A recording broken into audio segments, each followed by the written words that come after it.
SFI പ്രവർത്തകർ യൂണിവേഴ്സിറ്റിക്ക് അകത്തേക്ക് കയറിയത് എങ്ങനെയാണ്, അവരെങ്ങോട്ടാണ് പോയത് എന്നത് കാണിച്ചു തരാം.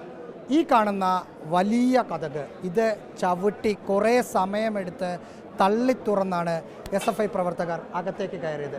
അകത്തേക്ക് കയറുന്ന സമയത്ത് ഈ ഗ്രില്ല്, ഇതാണ് യൂണിവേഴ്സിറ്റി രജിസ്ട്രാറും മറ്റും VCയുമൊക്കെ കയറുന്നൊരു സ്ഥലം. ഈ ഗ്രില്ലുണ്ട്, ഈ ഗ്രില്ല് തുറന്നു കിടക്കുകയായിരുന്നു.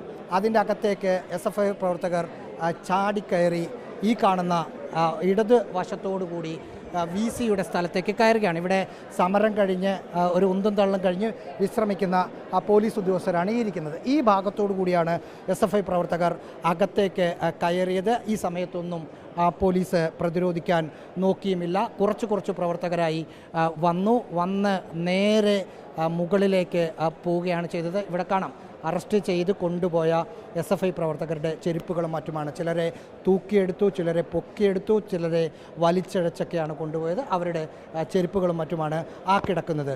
ഈ ഭാഗത്തേക്ക് SFI പ്രവർത്തകർ ഓടിക്കയറുന്ന സമയത്തും VCയുടെ ചേംബറാണ് SFI പ്രവർത്തകരുടെ ലക്ഷ്യമെന്ന് പോലീസിന് ആദ്യഘട്ടത്തിൽ മനസ്സിലായില്ല എന്ന് വേണം കരുതാൻ. അതുകൊണ്ടാണ് തടയാതിരുന്നത്. അവർ ഓടി വന്ന് SFIയുടെ സംസ്ഥാന സെക്രട്ടറി സഞ്ജയും പ്രസിഡന്റ് ശിവപ്രസാദിൻ്റെ നേതൃത്വത്തിലുള്ള പ്രവർത്തകർ ഓടി വന്ന് ഇങ്ങോട്ട് വരുന്ന സമയത്ത് മാത്രമാണ് പോലീസിന് മനസ്സിലായത് ലക്ഷ്യം എന്താണെന്ന്. അതോടുകൂടി ഇവിടെ തടയുകയായിരുന്നു. ഈ കാണുന്ന താഴിട്ട് ഇവിടെ പൂട്ടി. ഇതിനകത്തുള്ളത് 3 പ്രധാനപ്പെട്ട സ്ഥലങ്ങളാണ്. ഒന്ന് വൈസ് ചാൻസലർ മോഹനൻ കുന്നുമ്മലിൻ്റെ അല്ലെങ്കിൽ താൽക്കാലിക വൈസ് ചാൻസലർ ഡോക്ടർ സിസ തോമസിൻ്റെ മുറിയാണ് നമ്മൾ നേരെ കാണുന്ന മുറി.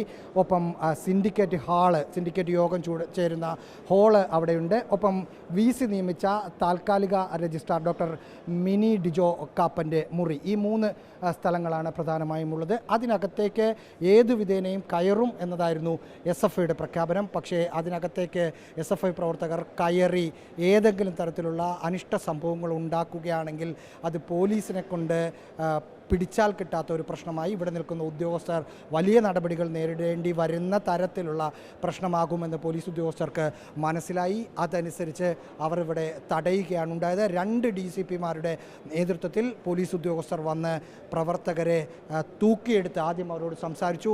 പക്ഷേ അവർ അടങ്ങിയില്ല. അവരെ തൂക്കിയെടുത്ത് കൊണ്ടുപോയി. പോലീസ് ഉദ്യോഗസ്ഥരുടെ ഷീൽഡുകളും മറ്റുമാണ്.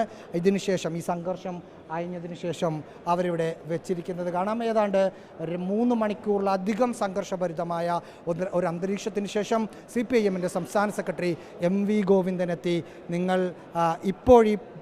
ഈ സമരം അവസാനിപ്പിക്കണം എന്ന് പറഞ്ഞതിൻ്റെ അടിസ്ഥാനത്തിൽ മാത്രം താൽക്കാലികമായി അവസാനിപ്പിച്ചതാണ്. നാളെ മോഹനൻ കുന്നുമ്മൽ തിരിച്ച് VCയായി വരും. സ്വാഭാവികമായും അദ്ദേഹത്തെ തടയും. സംഘർഷം ഇങ്ങോട്ടേക്ക് വ്യാപിക്കാനുള്ള ഒരു ശ്രമം പോലീസിൻ്റെ ഭാഗത്തു നിന്ന് ഇനിയുണ്ടാകും എന്ന കാര്യം ഉറപ്പാണ്. വീഡിയോ ജേർണലിസ്റ്റ് വിനയനൊപ്പം reporter Rahees Rasheed, in reporter, Thiruvananthapuram.